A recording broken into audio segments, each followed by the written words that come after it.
Entrevista con Gori Molubela. Viernes día 19 de agosto de 1966. El día 19 de agosto de 1966, día de su llegada, el subcomité hizo una visita al presidente de la Asamblea General, don Enrique Gori Molubela. Asistieron a la reunión algunos otros miembros de la Asamblea. En una declaración de bienvenida, el señor Gori Molubela informó al subcomité que la totalidad del pueblo de Guinea Ecuatorial deseaba que el territorio tuviese la independencia. El problema residía en cómo y cuándo. Por su parte, el señor Gori Molubela abrigaba la esperanza de que no se producieran demoras indebidas. A continuación, hizo una breve reseña histórica del territorio, señalando en particular que la población autóctona de Fernando Po estaba constituida por los bubis, cuyo número ascendía a 40.000 en el año 1900, pero que actualmente solo era de 18.000. La afluencia de colonos de Nigeria y Sierra Leona era reciente. El número de nigerianos era aproximadamente de 32.000. Añadió que el grupo étnico fundamental de Río Muni estaba formado por los Fang, que también se encontraban en Camerún y en Gabón. Refiriéndose a la intensificación de las actividades políticas en el territorio, el señor Gori mencionó que había participado personalmente en las iniciativas encaminadas al diálogo con el gobierno de España, que tuvo por resultado la concesión de la autonomía a la Guinea Ecuatorial. Así, en el 61 había participado en la fundación del Movimiento Nacional de Liberación de la Guinea Ecuatorial, Monalige. También señaló que la idea popular de la Guinea Ecuatorial, ILGE, había sido fundada en 1963 por un camerunés. La ILGE, que tiene su base en Río Muni, había pedido en su manifiesto la autonomía y la independencia con objeto de establecer una federación con el Camerún. El señor Gori abrigaba temores en cuanto al porvenir de Fernando Po en el caso de que la federación con el Camerún llegara a concretarse. Por consiguiente, era comprensible que estuviesen ganando terreno las propuestas de separar a Fernando Po de Río Muni. A este respecto, recordó que el 29 de abril del 65, la Asamblea General de la Guinea Ecuatorial había aprobado por unanimidad una moción en la que se pedía que, antes de expirar el mandato de la presente administración, se revisaran las relaciones entre las dos partes del territorio. En la actualidad, la ILGE estaba desgarrada por divisiones, pero no había renunciado a sus aspiraciones de formar una federación con el Camerún. Tal como estaba entonces la situación, los bubis deseaban que Fernando Po se separase de Río Muni. El señor Gori señaló además un documento preparado por él, en el que dijo había tratado de presentar para información del comité una visión objetiva de la situación política concorde con su condición de concejal del Ayuntamiento de Santa Isabel, presidente de la Diputación de Fernando Po y presidente de la Asamblea General de la Guinea Ecuatorial. En dicho documento afirmaba que las características fundamentales del territorio eran su reducida extensión, la diversidad y peculiaridad de los aspectos económicos, humanos y culturales de cada una de las dos provincias, la falta de contiguidad geográfica y las diferencias de sus respectivas composiciones étnicas. Se afirmaba también en dicho documento que el sistema unitario de gobierno había creado entre Fernando Po y Río Muni una tensión que se hallaba acentuada por la hegemonía del segundo en la composición del gobierno. En el sector económico, la situación había conducido a un retraimiento de la iniciativa privada, la cual consideraba la autonomía como un régimen político transitorio de gran incertidumbre para las inversiones de capital.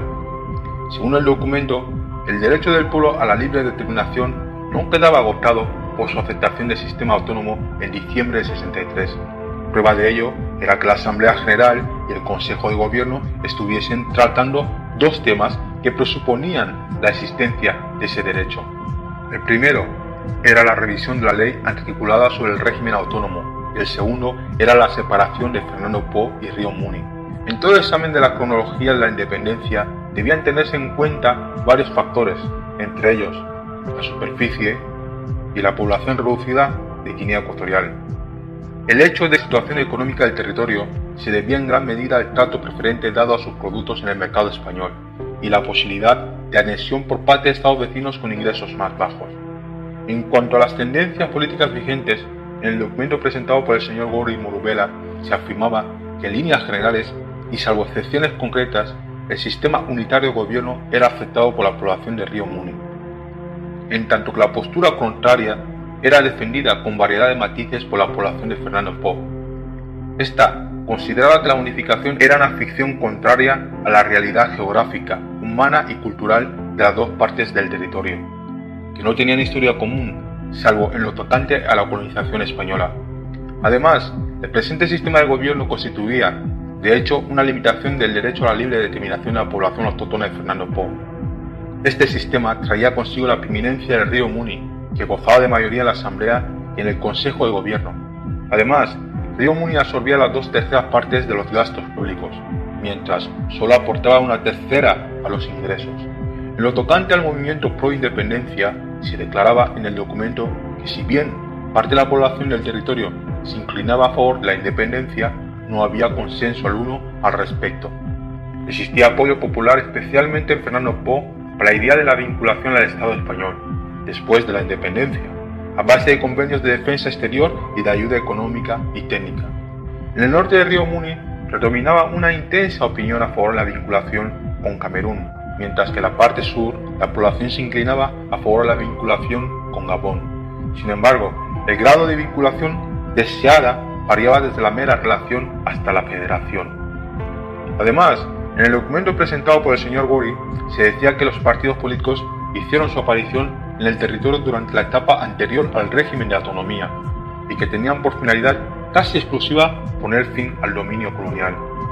Esos partidos eran la Idea Popular de Guinea Ecuatorial, IGE, de tendencia federativa con Camerún, el Movimiento Nacional de Liberación de la Guinea Ecuatorial, Monalige, y el Movimiento de Unificación de la Guinea Ecuatorial, MUNGE.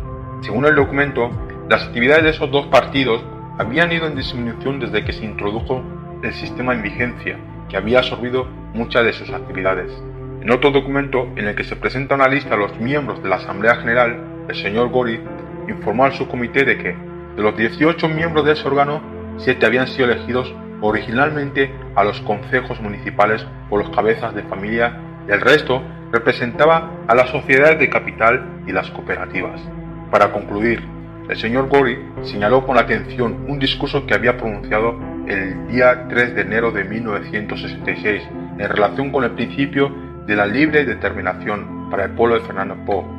En dicho discurso había expresado la determinación del pueblo de no permitir la interferencia de ningún país en su estatuto político. El pueblo sabía que ciertos países estaban sencillamente aguardando el retiro de la presencia española para apoderarse de Fernando Po.